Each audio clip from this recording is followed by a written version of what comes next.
देश के सबसे पुराने क्लब जिमखाना क्लब को खाली करना होगा। खाली करना क्यों होगा, ये समझने के लिए मेरे साथ मौजूद हैं पूर्व आईपीएस ऑफिसर और जिमखाना क्लब के मेंबर यशोवर्धन आज़ाद साहब। आज़ाद साहब, अब तो खाली करना होगा, और खाली करने से सरकार को क्या फ़ायदा है, जनता को क्या फ़ायदा है? देखिए, जून 5 तक जिमखाना को खाली करना है, ऐसा निर्देश आया है।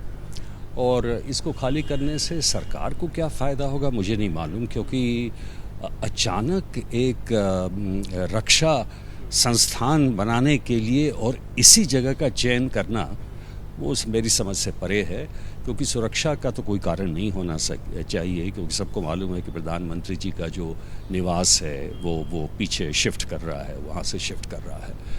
तो सबसे बड़ी बात यह है कि जितने मेंबर्स हैं वहाँ पे 700 एम्प्लॉइज़ भी हैं जो काम करते हैं, उनके लिए तो बहुत बड़ा झटका है, इसमें कोई शक नहीं है। क्योंकि जिमखाना क्लब एक क्लब ही नहीं है, एक तरह का दिल्ली का इतिहास है, जिसे हम कहते हैं ना कि एक पुरातत्व का कोई एक जैसे जितने अवशेष बचे हैं। तो दिल्ली कल्चर जब आप देखिए कि दिल्ली कब बना था, जब कैपिटल शिफ्ट किया 1911 में, तो 1912 में इसकी संरचना हुई, बना भले बाद में, और 1913 से यह शुरू हुआ। तो दिल्ली का तो ये इतिहास है। यहाँ पे सारे लोग आते थे, चर्चा करते थे, बातचीत करते थे। पहले ब्रिटिश का था और स्वाधीनता के बाद ये यहाँ पे इंडियंस आने लगे। पहले तो Indians and dogs are not allowed. तो ये आत्मसात कर गया इंडियन कल्चर को, सब कुछ। और उसके बाद इसको हटाने से मैं समझता हूँ सरकार को, आपने पूछा क्या फ़ायदा होगा, मुझे मालूम एक फ़ायदा ज़रूर होगा, हो सकता है राजनीतिक फ़ायदा हो। राजनीतिक फ़ायदा का मतलब ये है कि सब लोग कहेंगे कि एक एलीट क्लब को इस सरकार ने ध्वस्त कर दिया, एक बहुत बड़ी उपलब्धि है। और मैं ये समझता हूँ कि ये ऐसे जो इंस्टीट्यूशंस हैं जो बने हैं, उनको दिल्ली के मैप से हटा देना एक दुर्भाग्यपूर्ण आदेश है। इसमें कोई ये सरकार को शक्ति नहीं देता है, बल्कि छीन करता है। क्योंकि जब लोग किसी देश के राजधानी के बारे में बात करते हैं तो उसके इतिहास के बारे में बात करते हैं, उसके कल्चर के बारे में बात करते हैं। और दूसरी बात ये है कि ये सिर्फ रिटायर्ड अफसर और इनका अड्डा ही नहीं था। यहाँ पे जो कुछ डिप्लोमेट्स हैं, बाहर के सीईओज़ हैं, प्रोफेसर्स हैं, साइंटिस्ट हैं, बहुत सारे लोग यहाँ पे आते हैं, क्योंकि एक मेट्रोज़ की जो एक विवशता है कि जगह नहीं है जाने की। तो ये एक ऐसा पड़ाव था जहाँ पे लोग शाम में 1-2 घंटे के लिए बातचीत कर सकते थे। मैं नहीं समझता हूँ कि डिप्लोमेसी एक ऐसी चीज़ है जो कि सिर्फ हाई कमीशंस और टेबल्स और बातचीत से की जाती है। कई डिप्लोमेट्स यहाँ पे आके हमारे ऐसे लोगों से बात करते हैं, हमारी भी राय लेते हैं और ख़ुद अपनी राय बनाते हैं किसी शहर के बारे में। और जब कोई किसी शहर के बारे में या देश के बारे में बात करते हैं, चाहे वो इन्वेस्टमेंट के बारे में, इसके बारे में, तो वहाँ के सोशल लाइफ की भी बात करते हैं, कल्चर की भी बात करते हैं, और ये भी देखते हैं कौन सी ऐसी जगह है जहाँ पे लोग मिलजुल सकते हैं आपस में।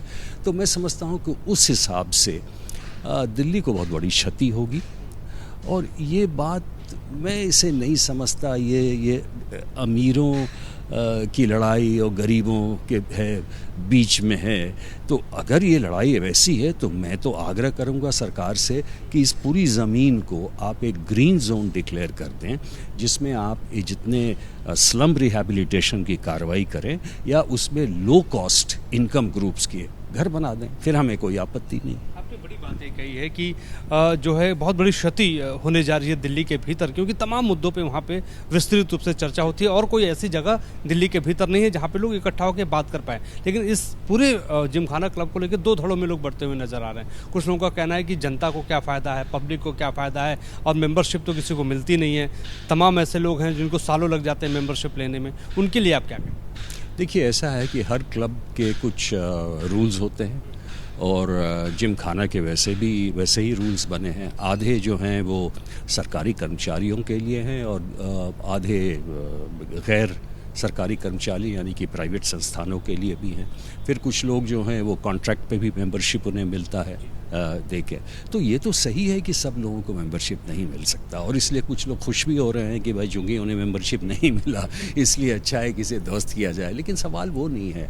आप देखिए क्लब्स की एक कल्चर अलग होते हैं। मेरा ये कहना है कि भारतवर्ष में विभिन्न विभिन्न वर्गों में लोग हैं, गरीब हैं, सही हैं, अमीर हैं, कुछ प्रिविलेज हैं। सरकार को सबकी ओर देखना पड़ेगा ना। और एक और जहां आप गरीबों के लिए कार्रवाई कर रहे हैं, मध्यम वर्ग के लिए कार्रवाई कर रहे हैं, तो कुछ ऐसे लोग भी हैं जो रिटायर्ड, यहाँ कितने ऐसे रिटायर्ड लोग हैं बेचारे, बहुत ही, वो सुबह आते हैं जिम खाना में और शाम में जाते हैं। उनकी जो ज़िंदगी है बिल्कुल बहुत ही अकेली ज़िंदगी है, बच्चे बाहर हैं, कोई नहीं है उनके साथ। तो ये एक ऐसा जगह है जहाँ वो पढ़ सकते हैं, कुछ कर सकते हैं। तो ऐसे भी तो कुछ लोग हैं, तो कुछ लोगों के ऊपर भी तो ध्यान देना चाहिए। कि फिर मंशा क्या है सर, सरकार क्या चाहती है, क्यों खाली कराना चाहती है? सरकार की मंशा मैं समझता हूँ सरकार को एक गलत राय दी गई है। गलत राय ये दी गई है कि ये एक धनाढ़ियों का अड्डा है। ये धनाढ़ियों का अड्डा तो है नहीं, क्योंकि हम जो जितने अधिकारी हैं हम पेंशन वाले हैं। और दूसरे ये भी दिया गया है कि इसको हटा के हम एक देश के लिए एक बहुत बड़ी एक रक्षा का संस्थान डाल सकते हैं। मैं नहीं समझता कि इसमें कोई ख़ास दम है। और इससे जो है सरकार को कुछ ब्राउनी पॉइंट्स ज़रूर मिल जाएंगे, जिसको कहते हैं ना पॉपुलिज्म, बाकी और कुछ नहीं है। मैं नहीं समझता कि ऐसे जगहों को बंद करना चाहिए। देखिए, दिल्ली में लाखों प्रॉपर्टीज़ परपेचुअल लीज पे है।